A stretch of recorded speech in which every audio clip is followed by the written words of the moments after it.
পারলাম। তো এটাই হচ্ছে আজকের আলোচনায় ছিল যে আজকে কিভাবে গ্রহ সংস্কার হতে পারে, সর্বসমস্যার প্রকৃত সমাধান। হ্যাঁ, কারণ পদ্ধতিগত একটা কথা আমি বারে বারে করে বলে আসি, নিখুঁত বিচার, জ্যোতিষ বিচার প্রত্যেকটি ক্ষেত্রে এবং শাস্ত্রীয় এবং পদ্ধতিগত গ্রহ সংস্কারের নিয়ম, তবেই কিন্তু আপনাকে জীবনে আলটিমেট একটা মুক্তি দিতে পারে। কারণ বিচার যেরকম সূক্ষ্ম হয় সেরকম পদ্ধতি, কি পদ্ধতি, প্রতিকার নেওয়ার পদ্ধতিও কিন্তু সেরকম সূক্ষ্ম হওয়া চাই। পঞ্চাঙ্গকে প্রাধান্য দিতে হবে।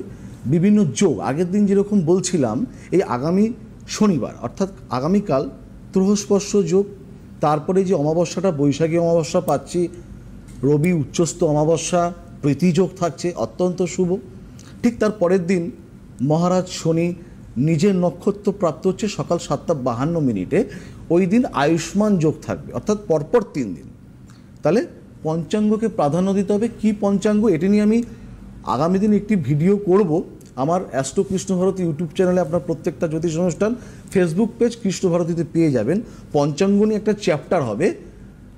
বার, তিথি, করণ, নক্ষত্র, যোগ, এই 5টার সমন্বয় কিন্তু পঞ্চাঙ্গ।